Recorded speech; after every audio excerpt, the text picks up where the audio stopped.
Szóval elmondom itt a tutit a frankót. Kijutottunk Athénba, most pedig meghódítjuk a világot szépen lassan. Ricsi, erre mi a válaszod?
Tell me your tale, do you see the road? I'm out to my soul, tell me the size. Whenever the smoke clear out of my face and my picture perfect, do I look fried? All of that green and yellow that drip from your eyes is telling. Tell your demise, I'm with to my side. To push back the ceiling and push back the feelings I had to the side. I replay them nights and right by my side. All I see is the sea of people that ride when you just knew what Scotty would do. To jump out the stage and say I'm a child. The things we created became the most weighted. I gotta find balance and keep me a smile. Yeah, yeah. That shit violent, state I'm a hero. I took it from zero to flame. You saying I read it for miles. The shit wasn't luck, they got me fucked up. I put you on bus and take you around. A couple of guys inside of the school. I gave them the tools to get it off the ground. Say they're the ones when they meet their ears, can't look in the mirror. That shit wild. I stand on the stage, I give them the rage. I'm turning it down, can't take it, get foul. We doing the streets, we do it for keys, we do it for rights. I 52 weeks, this shit ain't for pleasure. I'm coming to tweet. This shit is for heaven. Infinity, number 8, yeah, we write it and rap it every day in my eyes. Don't blink.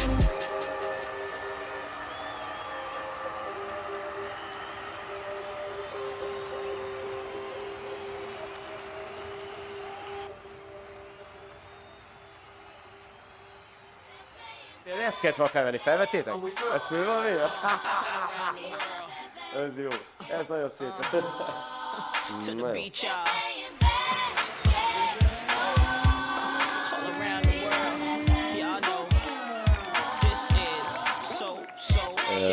Sziasztok, Takács Áron vagyok, a Facetime alapítója, vezetője. 2024 van és most leszek én is 40 éves, miközben a Facetime csapata 20 éves. Igazából a gyerekkoromat végig kitöltötte a sport, majd körülbelül 12-13 éves koromban kezdtem el kosárlabdázni, és 16 évesen jutottam oda, hogy elkezdtem a kosárlabda karrieremet. Abban nyilvánult meg, hogy napi 6-8 órát gyakoroltam és fejlesztettem magamat. Az amerikai cselek, kicsit az amerikai stílus volt az, ami megragadott engem, és ekkor kezdtem el én labdazsonglőrködni. Utólag úgy néz ki, hogy eléggé kamatostul visszaadta magát, mert rá 2 évre, 3 évre, 2003-ban sikerült megnyernem Magyarországon egy labdazsonglőr versenyt.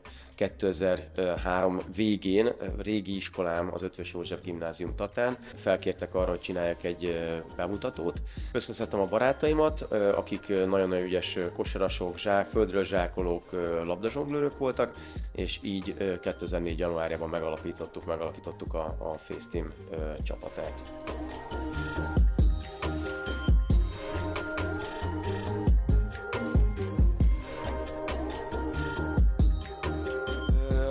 Ahogy megcsináltuk az első bemutatót még 2004. januárjában, akkor annyira megtetszett a közönségnek, hogy úgy gondoltuk, hogy ezt érdemesebb lenne kicsit továbbvinni. Viszont nem voltak még óriás céljaink, terveink.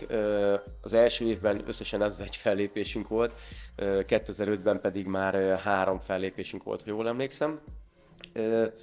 Ez az első csapat, ez tényleg csak baráti társaság volt, szóval Az én gyerekkori kosaras jó barátaim voltak benne a csapatban, Tatáról, és Budapestről pedig a régi csapattársaim, vagyis hát az akkori csapattársaim, akik az NB1B-s kosárlabda csapatomnak a tagjai voltak. Ugye név szerint Szegedi Róbert volt és Szökrény Gábor volt, akik az Óbudai Kaszások kosárlabda egyesületéből jöttek velem, illetve a régi tatai ismerőseim, jó barátaim, akik ugye a Kovács Zoltán volt, Maklári Dávid, Vadász Dani és Pongrász Gyula, és akkor igazából így voltunk heten a kezdőcsapatban, ha jól emlékszem.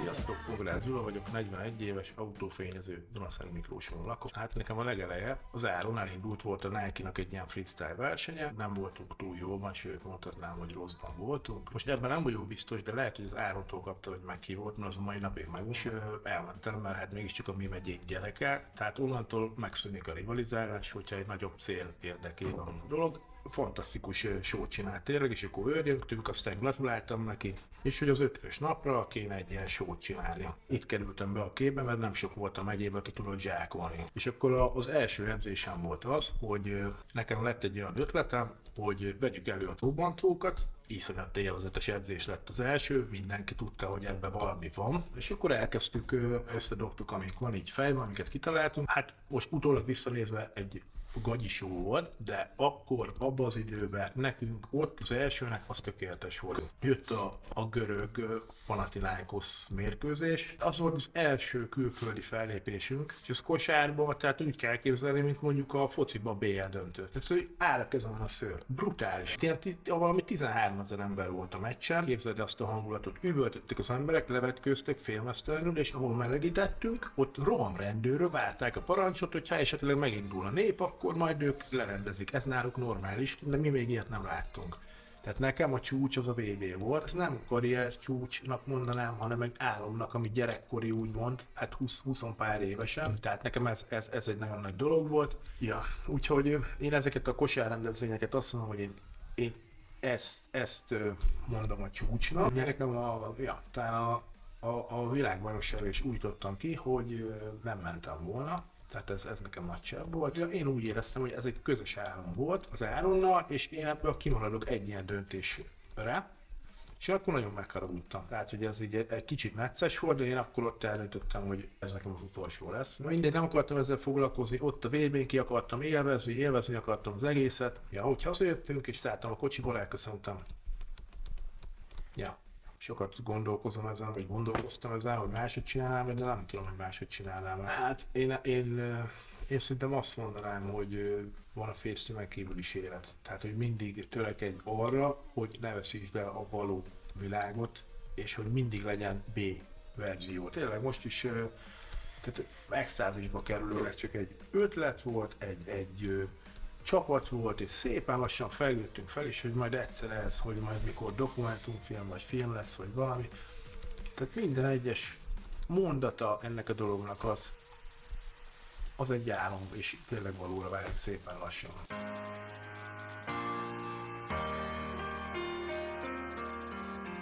Szóval igazából ez az első csapat, ez tök jó volt, tök jó baráti társaság alakult ki. Ugye én a Testnevelési Egyetemre jártam, miközben ugye a profi kosárlabda karrieremet építgettem, és miután már tényleg beindult a fellépések, beindultak, a TF-en teli vagyunk akrobatákkal, tornászokkal, illetve kosarasok is vannak, profi zsákolók, ezért úgy gondoltam, hogy igenis nyitni kell a többiek felé is, bármennyire is baráti társaság vagyunk. Így került először képbe a Perjámosi Ricsi, illetve a Kádár Jussi, akik egy kicsit akrobatikát hoztak a csapatba, mivel mi csak kosarasok voltunk, nem értettünk ahhoz, hogy a trambuléról hogy kell felugrani, a legelején még ugye dobbantóról ugráltunk, és a TF-ről sikerült Vég Laci bácsinak a régi összeeszkábált mini trambulinjait megszereznünk, és akkor jött a Ricsi, aki megmutatta, hogy ezekről hogyan is lehet valójában felugrani. Sziasztok, Perjámosi Riárd vagyok, alias Ricsi bácsi. testnevelő, gyógytestnevelő tanár is edző, tornász voltam, több mint 10 éven keresztül felkerültem az egyetemre, ezt próbáltam folytatni, de hát tróger voltam, nem jártam le edzésekre, testnevelési egyetemre jártam, hogy az Áron. Hallomásból, hírnévből persze ismertem a nagyképű, az arcgyerek. 2006-ba kerültem be a csapatba. És az első fellépésem, emlékszem, ott már szaltóból zsákoltam, ami óriási nagy dolognak számított. És ez, hogy egy szaltóval, egy szaltófélen már én kiemelkedő ember vagyok, egy ilyen csapatban, tudod, ez nekem maga volt a kánál. Ki tudtam bontakozni, egyszer csak a kókuszdió effektusomból ki tudtam törni. Hát figyelj, mikor Dubajba voltunk, és áramtrampoztunk, minden volt, és a körülmények azok meg nyilván nem voltak erre alkalmasak, de sportolónak szerintem vannak krízisei, mélypontjai. Mi nagyon nagy mélypont volt szerintem, az nyilván az, amikor felépít az ember hosszú éveken keresztül. Csapaton belül megvan a konfliktus, most itt nevezzük nevén ugye a volt menedzserünket, a Cipit, és aztán voltaképp az egész addigi munkánk az így megy másnak, majdnem, hogy a nulláról kezdhetsz mindent felépíteni. Én utána szerintem egy évet, szerintem minimum, azért azt mondom, hogy ott voltam. És annyi, hogy még nekem még ugye utána még volt egy ilyen tiszteletbeli visszahívós fellépésem, az Ausztrália. Tehát mondtam, hogy abba fogom hagyni, vagy ki fogok szállni, ez így kimondva nem volt. De aztán mégis úgy kiszálltam ebből a buliból, de közben érdekes, mert ugye csináltam itt 2010-ben Áron úszolására, elkezdtem az utánpótlás nevelést Győrbe. Edzőként a legnagyobb sikersztori az a tavalyi U23-as csapat, ugye. És persze ezen felül meg azt mondom, hogy a legutóbbi világkupa, a szlovén világkupa, ahol a Domka. És volt egy ilyen kis tévképzetem, hogy ne találtam, hogy sikerülne ez a dupla szaltózsákolás. Szóval, hogy néha az élet annyira durva, és ezáltal még durvább történetet tud kerekíteni az egészből. Azért persze ott van bennem az, most már ugye szülő is vagyok, hogy azért mindent ne. Azért valljuk be őszintén, tehát azért igen, fiatalon éljük meg ezeket a dolgokat, de viszont tudatosan. Jó, én ezt tudom így hozzáfűzni, de tény, a FaceTeam tényleg nagyon, nagyon sok álmot kielégít.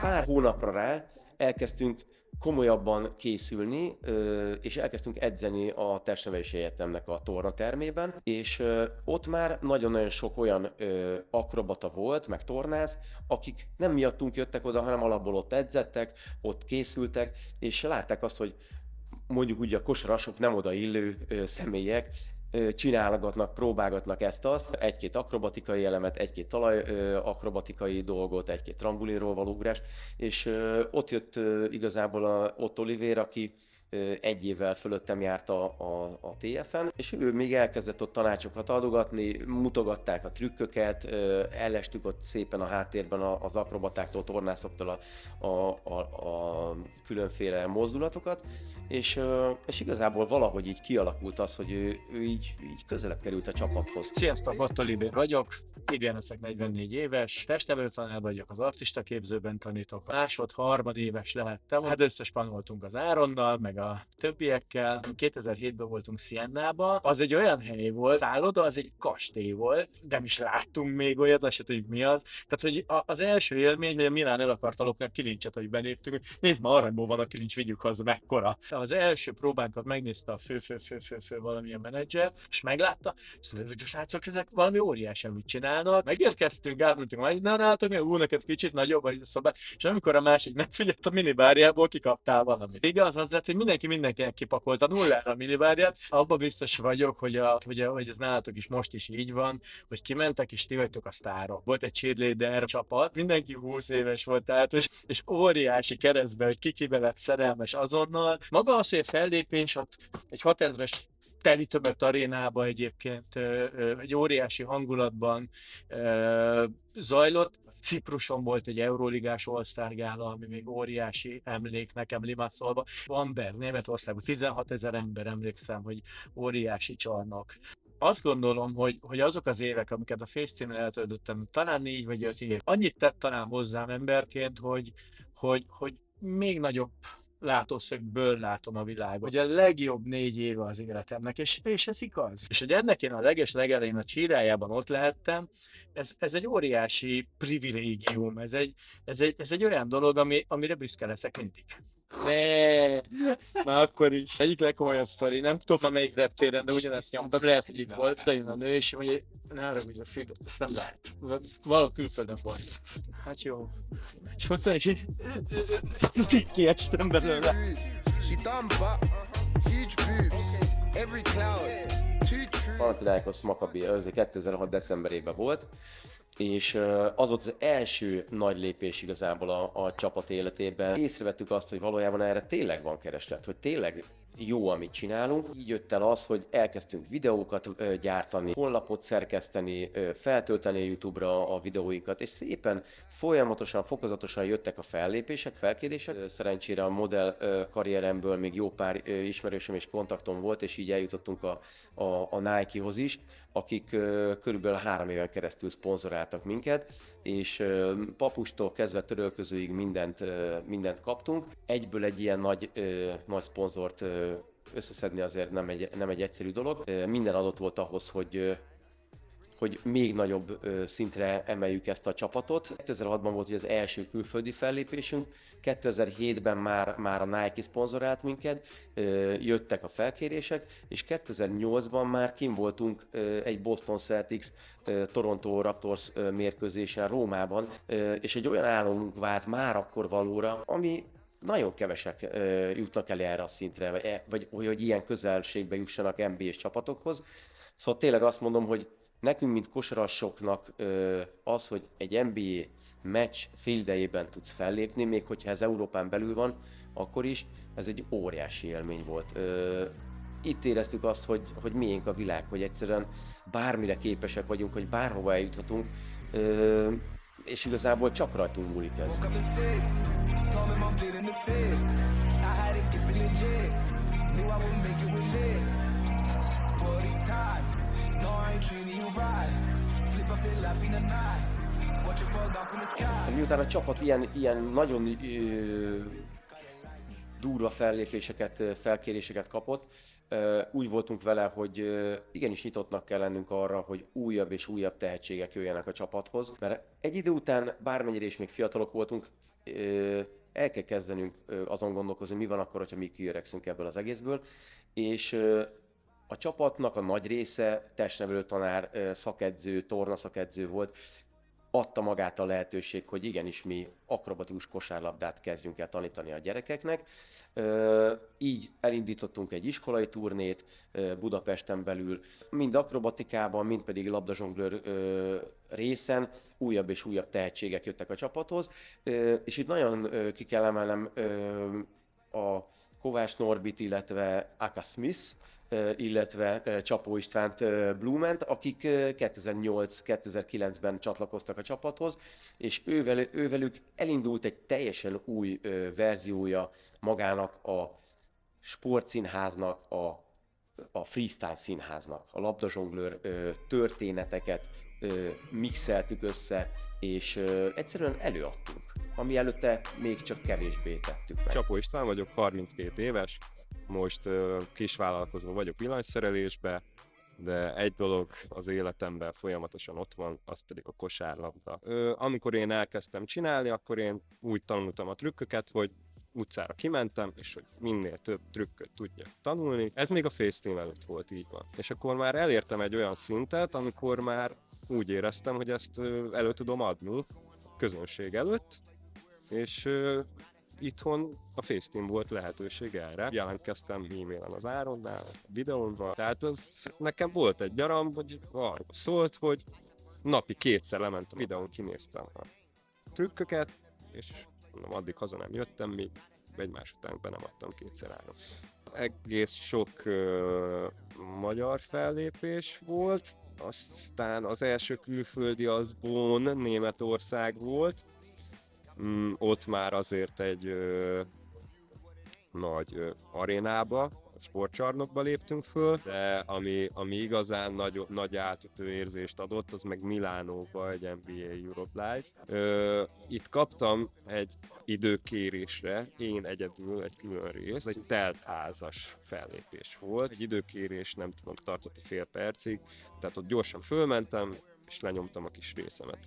Igen, na az még egy ilyen, ott egy ilyen igazi lámpalázas kimenetelem volt, és sikerült hiba nélkül lenyomnom. A közönségnek volt hangja, 11 000 fő volt, azt hiszem. Nagyon-nagyon nagy nyomást helyezett rám. Britain's Got Talent elődöntő volt, ami élőadás volt, és ott különleges spoton kellett nekem freestylozni, mert a nagy trambulin volt, gumiasztal, és a nagy falban nekem belül kellett freestyloznom a gumiasztal fölött, miközben előttem ugrálgattak a csanádék. Ugye szemléletemen azért sokat adott az, hogy világot jártam. Talán egy picit ugye az egómat megnyomta, tehát ez ilyenkor mindenkinél nehéz dolog, csak tetszett a helyzet, hogy azért itt már rajongások is vannak, ami nagy dobás volt, az nem is fellépés volt, hanem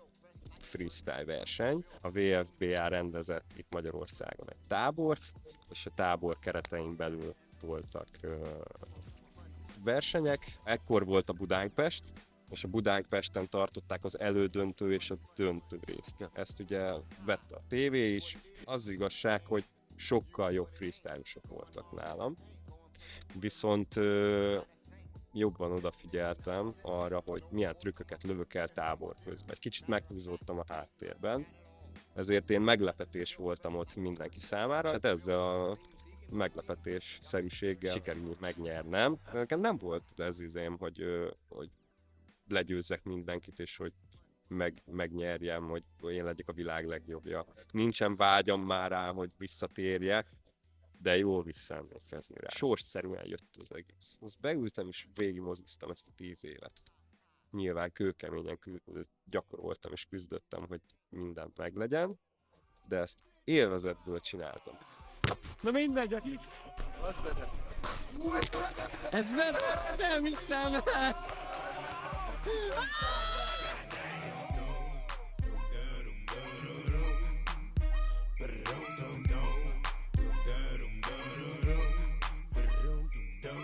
Azáltal, hogy megjelentek az új labdazsonglőrök, új frissességet hoztak azért a csapatba, de azt nagyon-nagyon ki kell emelni, hogy tényleg ez volt az egész show-nak a magja, szóval, hogy mondjuk úgy, hogy a szíve, a dob egy zenekarban, ami megadja a ritmusát az egész show-nak, ami kitölti azokat a kis részeket, ami 2 ugrás, 2 akrobatikai sor között van. Ezért vagyunk mi teljesen mások az összes többi csapatnál. Ez a zsonglőrködés az igazi szíve és lelke szerintem az egész Face Team-es bemutatóknak. Teljes mértékben kiteljesedett a Blue-val meg a Smith-szel, és olyan szintű koreográfiákat csináltunk, amiket azóta és addig nem láttunk még soha. Új dimenzió nyílt meg. Elkezdtünk kézilabdasókat csinálni, elkezdtünk akrobatikus korfball bemutatókat csinálni, eljutottunk az Európa kupa döntőig, korfballból kézilabda, EHF kupába voltunk.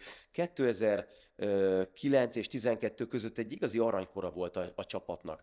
Itt kezdtük el az első nyári táborunkat, az első summer campet, benne voltunk a Magyar Csillagszületikben. Mindennek a végén a lezárása kb. Vagy ennek az aranykornak a csúcspontja mondjuk így a Britain's Got Talent volt, ahol egy iszonyatosan sok munkát beletett 3-4-5-6 évnek az eredménye volt az, hogy több 10 millióan láttak minket élőben.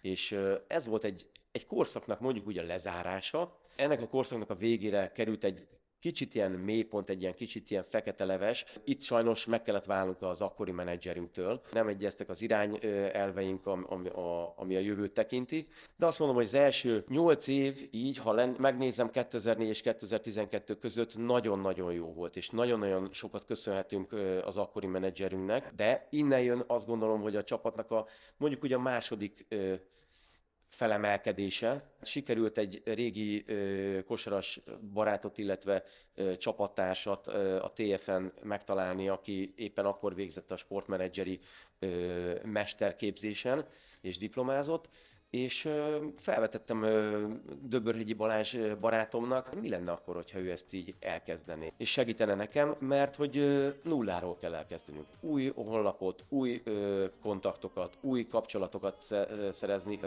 és ő nem tudom, hogy miért, de vagy látott benne óriási perspektívát, vagy kihívást, vagy nem tudom mit, de belement abba, hogy az elején szinte egy éven keresztül ingyen dolgoztunk azért, hogy utána újra felépítsük a FaceTeam-et. Döbörhegyi Balázs vagyok, 36 éves, a FaceTeam menedzsere, végzettségem sportmenedzser. A méltán híres TFN végeztem 2012-ben, amikor felkerültem a TF-re, akkor a TFS-ébe kezdtem el játszani. Az Áront se ismertem, csak így akik tudták valamihez fűzni a FaceTeam-et, lehet, hogy úgy meséltek róla, hogy az Áron a FaceTeamből, de hogy az még nem jelentett semmit. 2007-ben, ugye, már NBA Europe Live Tour fellépés, hát az, én arra emlékszem, kis TFS senkiháziként, akkor nekem kosarasként az egy ilyen, az mi?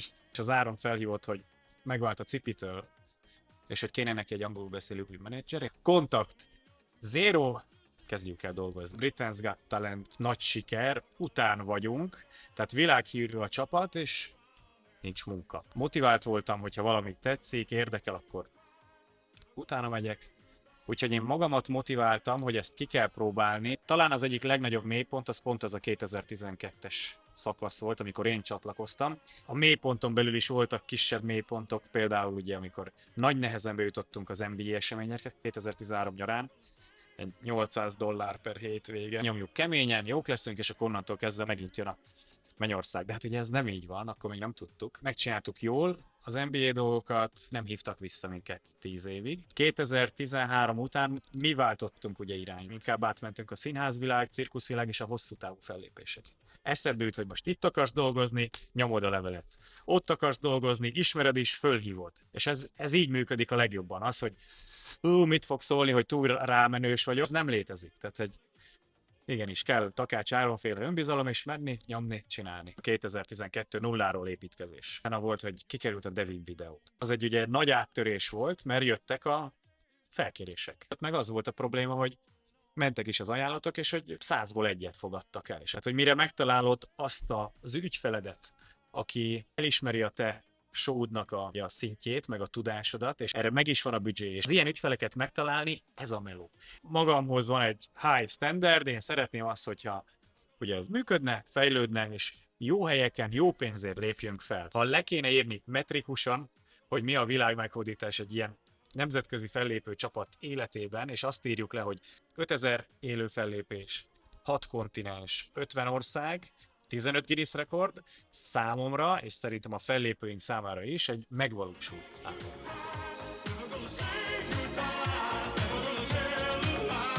Ugye, ahogy bejött a Döbi a képbe, és elkezdtünk dolgozni, folyamatosan nyomta, és tényleg az ő tapasztalatait, a tudását beletett abba, hogy egy éven belül kb. A legmélyebb pontról elinduljunk és felemelkedjünk, és legyenek újra fellépések, és újra motiválva legyen a csapat, és onnantól kezdve igazából rutinból szépen, folyamatosan megint építettük fel az egész következő szakaszunkat. Egy nagyon nagy segítség volt Devin Graham, aki világon legelismertebb filmes volt az akkori időszakokban. Ennek a folyamányaképpen jött nagyon sok tévés felkérésünk külföldön, leginkább Angliában. Ezek közben pont azért, hogy még jobban bebiztosítsuk a bázisunkat és a jövőre fókuszáljunk, ez volt nekem gyerekkorom óta, azt mondom, hogy az egyik legnagyobb álmom, hogy én valamikor is átadhassam a tudásomat egy újabb generációnak. Nem tudtam azt, hogy akkor most én testnevelőtanár leszek, vagy edző, vagy micsoda, de úgy gondoltam, hogy az a legfontosabb, hogy az, amit én tudok, és amit megkaptam én a szüleimtől, az edzőimtől, a tanáraimtól, azokat át tudjam adni, és ezt egy ilyen modern kori köntösbe, akrobatikus kosárlabdából sikerült elindítani. 2012-ben kb. Győrben is, és Budapesten is beindult az utánpótlás nevelés. Egy nagyon érdekes szál indul el, mert mert nekem nagyon-nagyon sok barátom, kosaras csapattársam volt abban az időben, akik nagyon-nagyon ügyesek, nagyon-nagyon jók, és mindenki azt kérdezte, hogy lehet bekerülni a csapatba. Én mondtam, hogy gyerekek, nem kell hozzá semmi, gyere le edzésre, és próbáld ki magadat, aztán, hogyha ez bejön neked, akkor csináld, akkor szeretettel várunk bárkit. Hát majdnem azt mondom, hogy gyerekkora óta ismerem, mert ő egy kis fiatal, kis suhanc gyerek volt, amikor találkoztam én a pillangóparki kosárlabdapályán az utcán vele. Óriási nagy szájú, nagyon flagman, nagyon én vagyok a világ közepe című fiatal 15-16 éves kisrác. Aztán egy-két év után úgy gondolta, amikor látta, hogy ez a FaceTime-mel már tök jól működik, hogy lehet, hogy csatlakozna a csapathoz, és mondtam neki, hogy figyelj, jöhetsz, de azért ez nem úgy működik, hogy csak így itt vagyok, és akkor én vagyok a sztár, hanem mondom, itt bele kell tenni az energiát, és igenis meg kell mutatni a többieknek, a csapattársaidnak, hogy idevaló vagy. És akkor most már el is mondom, hogy azért Szabó Péterről beszélgetünk, aki már a felnőtt csapattagja, ő a vezetőedzője a budapesti részlegünknek. Sok-sok ilyen kisebb, apróbb gyerekkori kis tulajdonsága volt, ami úgy érezem, hogy le kellett, hogy vetközzön. De tényleg végigjárta a ranglétrát. Aztán utána pedig egy év után, másfél év után eljutott arra szintre, hogy igenis fellépőként is akrobatikai szinten, kosártudásban, és mint fellépő is, előadó művész is megállja a helyét a nagyvilágban. Sziasztok, Szabó Péter vagyok, 35 éves, a kosárlabda már több mint 20 éve az életem része, úgyhogy én nagyjából az Áront azóta ismerem, mióta kosárlabdázok. Ugye a FaceTime ugye fellépett a Soul of the Game-en is 2009 óta, és ismertem szegről végül úgymond a FaceTime-nek az embereit is. Én is szerettem volna a világot látni. Valahol mélyen tudtam azt, hogy szeretek közösségben dolgozni. Szeretek emberekkel dolgozni. Az élet folyamatosan formált, és a gyerekek formáltak azzá, aki én vagyok. 2014-ben eljutottunk Japánba is egy hónapra. A legmeghatározóbb fellépéseim az 2 darab volt. Az egy Kidwiller Royal Palace nevezetű revi színház, ez Franciaország, és a következő az pedig egy Bad Nauheim nevezetű német kisváros. Royal Palace, Kidwiller, Franciaország, ott voltak mélységek, ott voltak magasságok. Az egy 10 hónapos fellépés volt, úgyhogy komolyan kellett vennünk. Nem voltam benne az első kiválasztott csapatba. Ez szíven ütött természetesen. Mások voltak a prioritások, hogy mi az a jó akrobata igazából. Hogy elferdült éjszakán, elvágtam 2 ujjamat, én kórházba kerültem, meg kellett műteni, haza kellett jönnöm, amit okoztam a csapatnak, eltiltottak tőle 2 hónapra. Áron idő előtt szólt nekem, hogy jöjjek vissza edzeni, egyszer csak az Áron elém állt 2015 végén, hogy vissza kell menjek Franciaországba, és hogy várnak engem. És én el is érzékenyültem azon az edzésen. Kaptam egy második lehetőséget, és tényleg megmutathatom azt, hogy tudok ennél jobban is teljesíteni, és FaceTime-es élete nem csak abban rejlik, hogy felmegy a színpadra, lenyomja a 8 percet, hanem ez egy teljes életstílus, ez egy életérzés. Ő itt Petike, ahogy hívnak engem az utcai kosárlabda kultúrába. Ez is Petike, nem fogok én itt hazudni. Azt kell, hogy mondjam, hogy a régi Petike nem akart felelősséget vállalni magáért.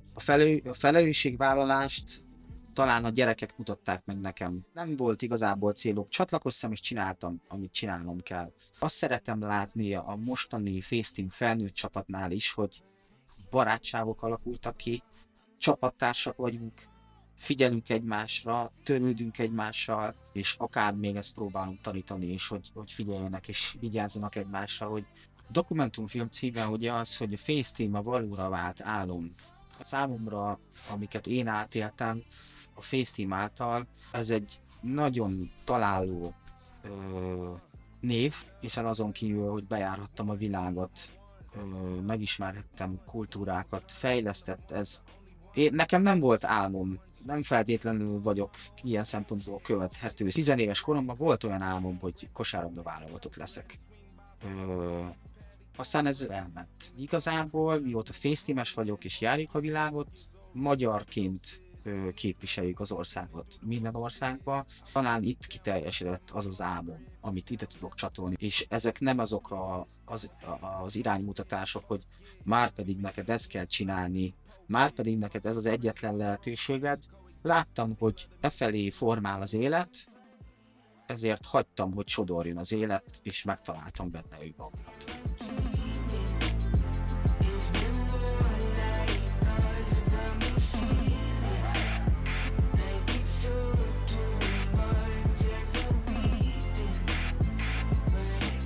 Úgy gondolom, hogy ez a második aranykor, vagy nem is tudom, hogy ezt már minek tudnám mondani, ez is egy iszonyatosan durva fejlődésen ment keresztül. Ugye onnantól kezdve, hogy a Devines 2013 Devinnek a videója kijött, tényleg hirtelen 1-2 év alatt nagyon-nagyon sok külföldi fellépésünk jött be. Újra NBA-s fellépések, Panamától kezdve, Amerikáig, Kosztarikáig, szinte mindenhol volt a csapat, és ez az időszak, amikor ugye 2010-12 igazából megalapozta azt, hogy utána 13-ban, 14-ben és végül pedig 15-ben is színházi és cirkuszi show-kat, előadásokat kezdtünk el összerakni. 2015 elejétől vagy közepétől pedig megkaptuk életünk első nagy 10 hónapos szerződését Franciaországban egy revűszínházban, Royal Palace-ban, ami Kirchwillerben van.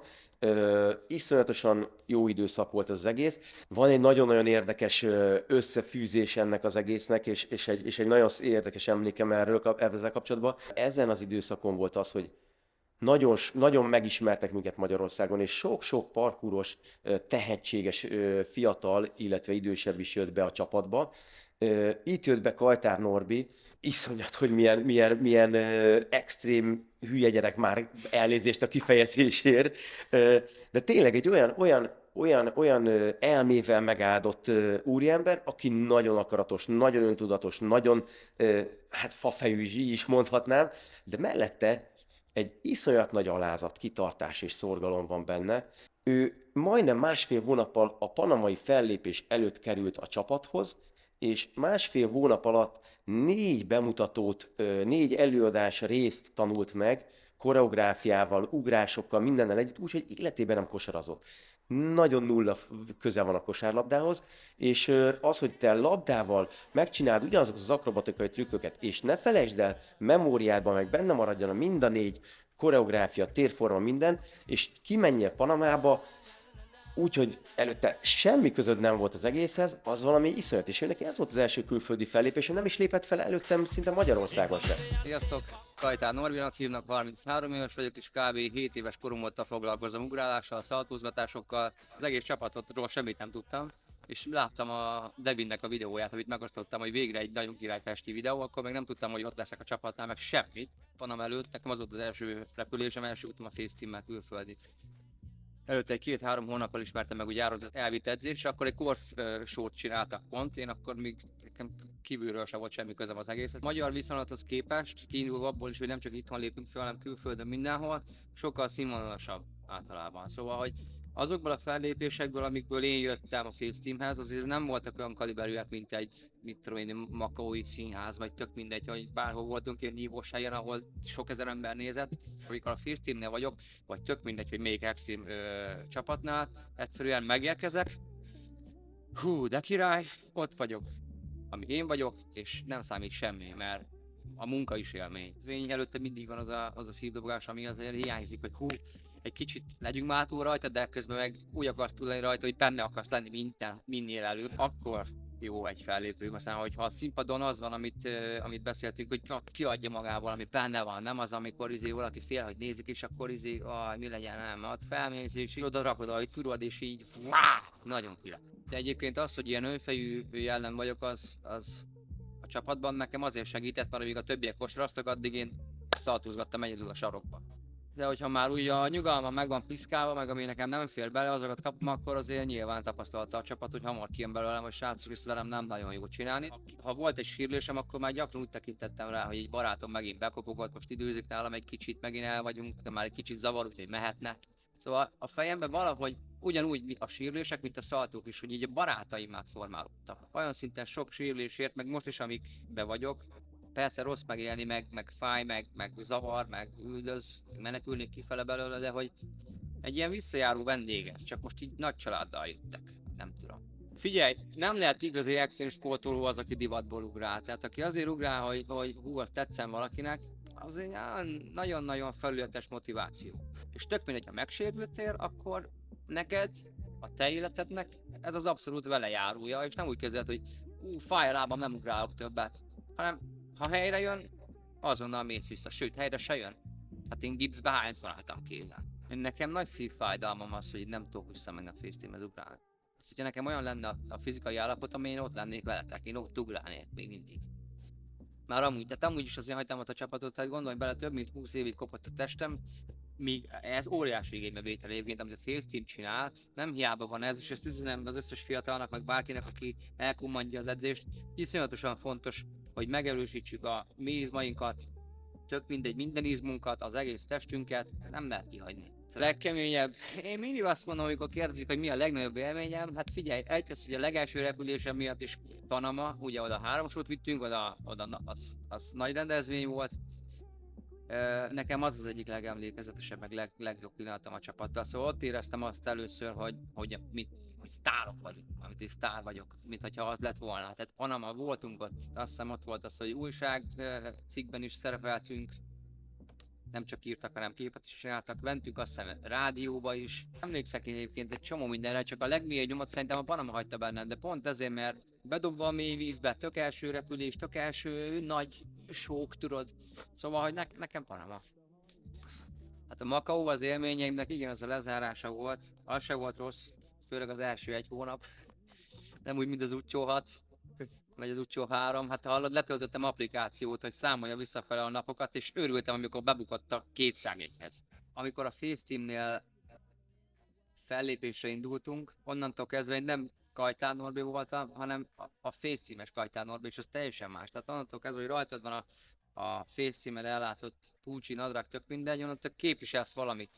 Az, hogy valóra vált álom lett a címe, az igaz rá, mert gyerekkorom óta benne volt a fejemben, hogy majd én egyszer bejárom a világot a mozgással, vagy valami nagyot akarok alkotni a mozgással, és így a FaceTime ez jó idézőjeles eszköz volt erre, hogy ez így nagy rész kiteljesedjen benne.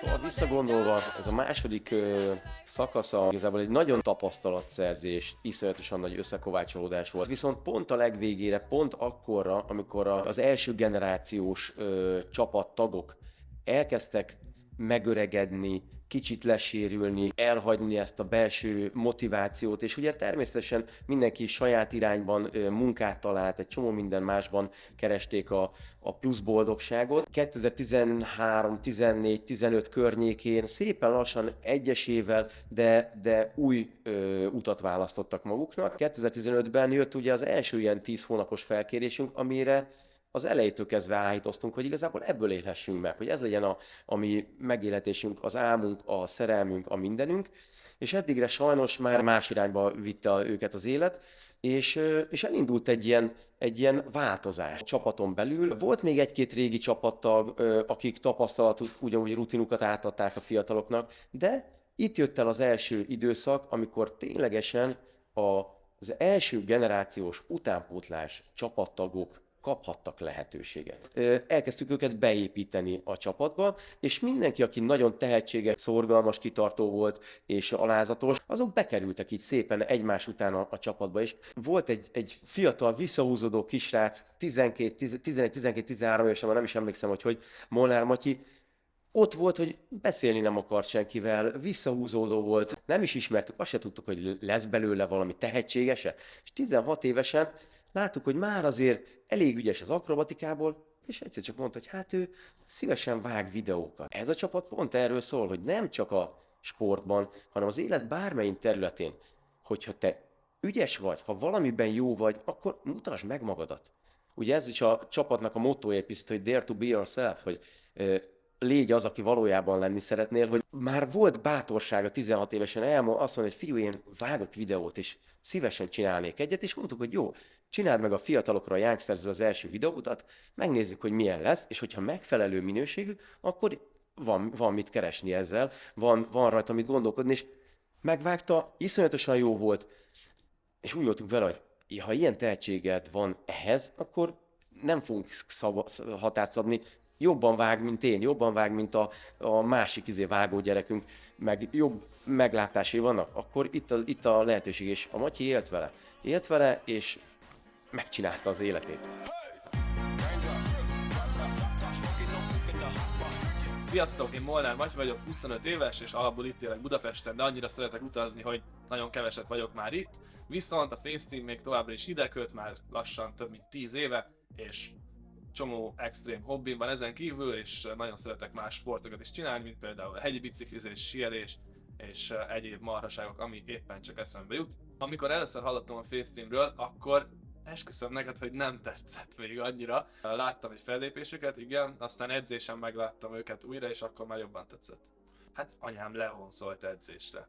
Nálam erre nem rátermettem embert, nem is lehetne találni. Konkrétan az első 10 évenben kb. Semmit nem tudtam megcsinálni. Az első szerintem az első, a nagy vízválasztó az volt, amikor Kerimmel lehetőséget kaptunk arra, hogy Hongkongba lépjünk fel, és egyszerűen nem bírtuk felfogni. Konkrétan ott voltunk a felnőttek, a nagy FaceTeamesek között, a két kis hülye gyerek úgymond, és indulunk a világ túloldalra. Nekem addig nem is repültem soha.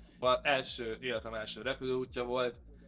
Kerim jó fej volt, nem engedett az ablak mellett ülni, mert ő is nagyon repülőgépmániás volt. Jól el voltunk ott ketten, tényleg az összes többi rutinos felnőtt taggal így kimentünk, de igazából mi is tudtuk már a trükköket, szóval tényleg úgymond ott volt a helyünk, de mégis valahogy annyira furcsa volt ezt átélni, hogy ott annyira sok új élmény volt. Már az, hogy egy ilyen óriási városban ott csak sétálgatni az ilyen felhőkarcolók között, egyszerűen elképzelni nem tudtam. Amúgy tényleg ez mindennek, tehát itt olyan szinten egyszer csak kinyitotta a FaceTeam nekünk a világot. Olyan szinten semmit nem tapasztaltam meg ezekből addig, és a FaceTeam meg egyszerűen ezt így konkrétan Hongkongban így kinyitotta ezt az egészet, és onnantól kezdve csak így ömlöttek rám az új impulzusok, és viszont meg volt a nehéz része is, azért tényleg nem találtuk magunkat, nem volt még annyi rutinunk az egészhez, és mondjuk a helyi kajákat sem bírtuk még, akkor könyörögtünk Áranéknek, hogy na, hadd menjünk végre a Mekibe enni rendeset. Azért gyerekként bekerülni egy ilyen felnőtt csapatba az mindenkinek nehéz, tehát a FaceTeam életében ezen mindenki szerintem átmegy, aki fiatalként bekerül, hogy szivatják a felnőttek, nagy az elvárás, nagy a nyomás, és egyszerűen az elején nem meri olyan szinten adni magát, és aztán meg így szépen lassan így kinyílnak az emberek, és akkor már mersz interaktálni a nézőkkel, oda mersz menni pacsizni, megkapod azt a rutint, hogy oké, igen, ezt meg tudom csinálni, akkor már rendesen odavágod, és akkor utána Áron is mondta, hogy jó fiúk, jó volt, de azért tényleg ide el kellett jutni, nem, és a másik nagy szempont Hongkongban pedig az volt, hogy ott kezdtünk el először videóra venni dolgokat. És tényleg annyira jól el voltunk, és csak rögzítettük a marhaságainkat, és amúgy semmi értelme nem volt. Tehát, hogy ez tényleg csak nekünk volt nézhető, viszont ott rájöttünk, hogy akár ebből lehetne valami több is. Behind the scenes-ben megmutattuk ott, hogy tényleg mi folyik egy ilyen fellépésen.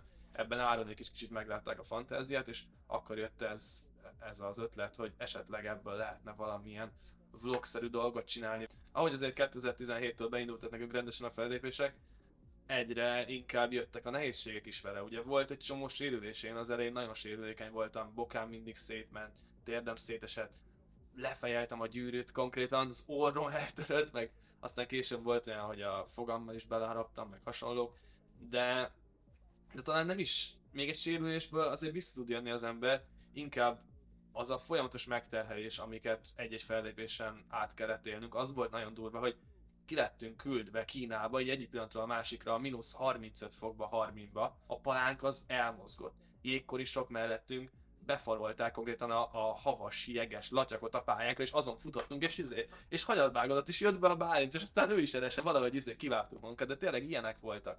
Olyan szintű dolgokat ad mindenkinek, és még ha nem is a saját szakmádban tudod azt hasznosítani, ezt a magabiztosságot, azt mindig lehet, tehát elhiszed, hogy meg tudsz valamit csinálni, és konkrétan én olyan embert nem ismerek, aki elment volna a csapattól, és ne sajnálná. Tehát vagy visszajött valaki, vagy tényleg annyira lesérült, ami szomorú, de hogy már nem tud visszaállni.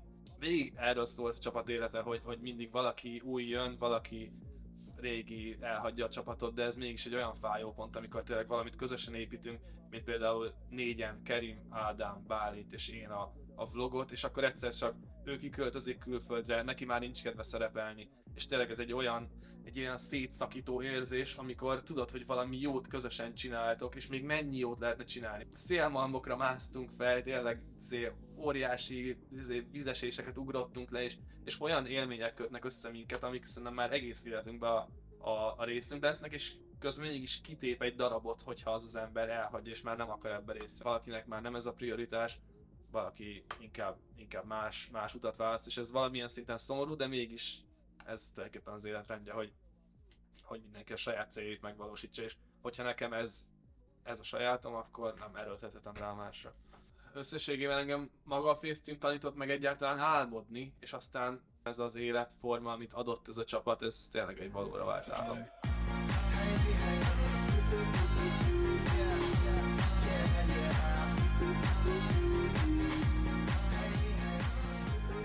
Szóval nagyon érdekes az élet, mert ezáltal, hogy ezek a fiatalok, akiknek nem csak ebben volt tehetsége, nem csak az akrobatikus kosárban, hanem minden másban, kezdtek beszivárogni a csapatba, és egyre jobban kezdték átvenni úgymond ezt az egész csapatnak, nem is az irányítását, de mégis a magjai lettek a régi csapattagok mellett.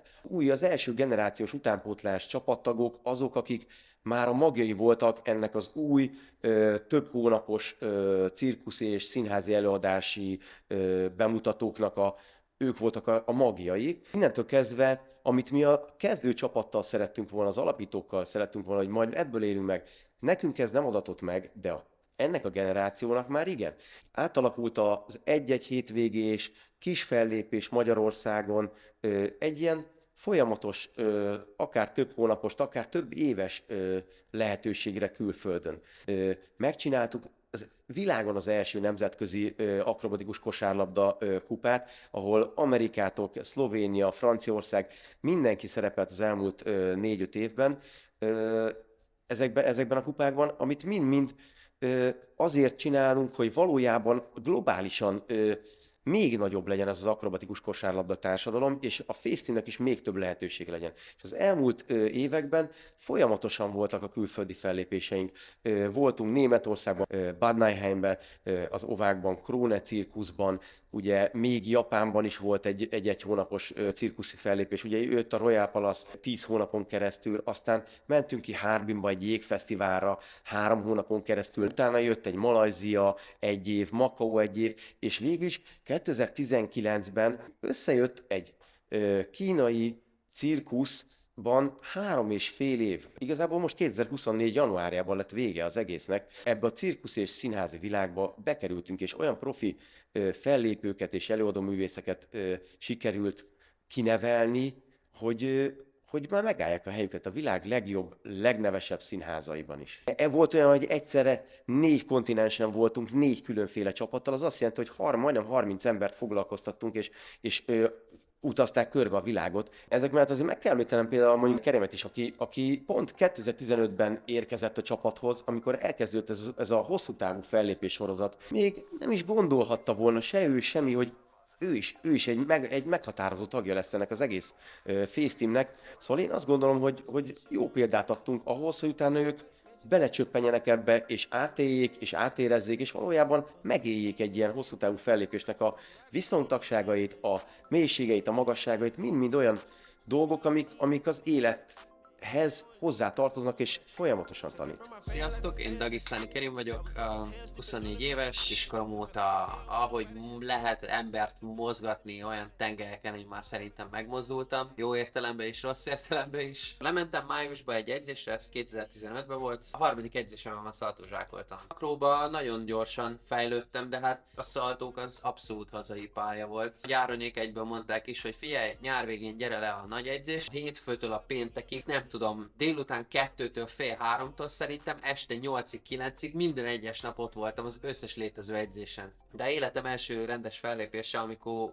úgy bele voltam dobva eléggé a mélyvízbe, ne voltunk a tévébe, élő show. Minden, amit élő ember elronthat ebbe a akrokosárba, én azt elrontottam. Utána abban az évben 16-ban volt a Face Roadshow. Na a Roadshow az egy nagy tapasztalatot adott. Jött egy fellépés, én el sem gondolkoztam. Nem érdekelt a pénz, nem érdekelt az egészségügyi állapot, a beteg volt. Akkor is igen mondtam rá.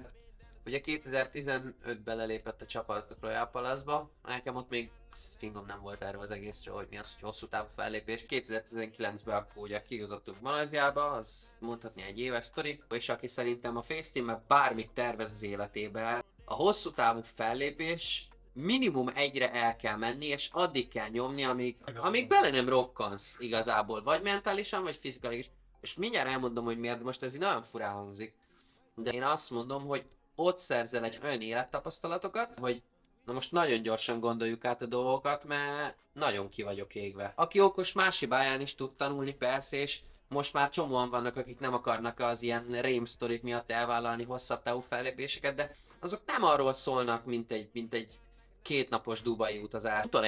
Utolér kint is az élet nyavajája amúgy, és azért azt kell mondjam, hogy Malájban voltam szerintem a legdurvább formámban, nekem az ott karriercsúcs volt. Covid után még volt egy hosszú távú fellépésem Kínába, fizikailag ott is tönkrementem, de hát már egyszerűen, amikor másodjára futball az ember már tudja nagyjából mire számíthat, az elmúlt évek alatt számomra az a valóra vált álom, hogy egy csapatként én is hozzá tudtam tenni egy olyan sikerhez, ami nem csak az én álmomat váltja valóra, hanem tudom, hogy másokét is, és ez csodálatos.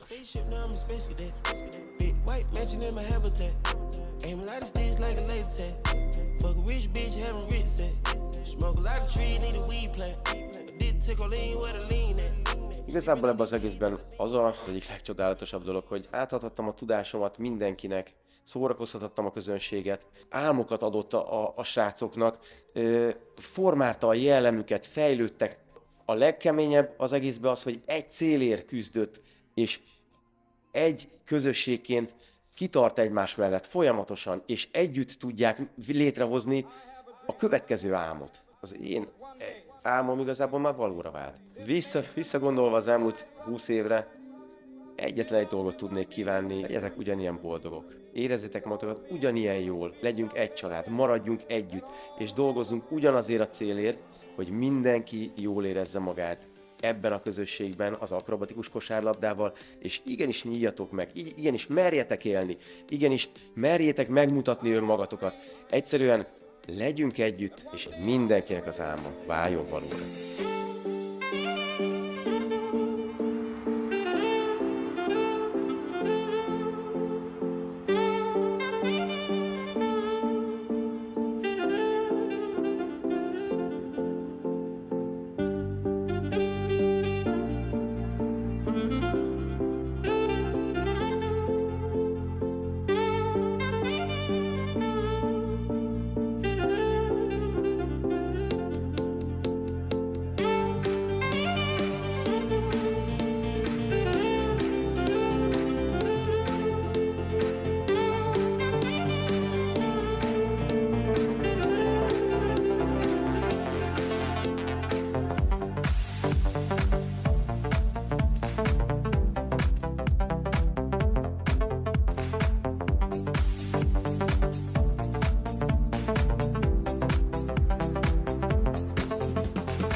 This nation will rise up, live out the true meaning of its creed. I have a dream that one day on the red hills of Georgia, sons of former slaves and the sons of former slaves will they be able to sit down together at the table of brotherhood. I have a dream that one day.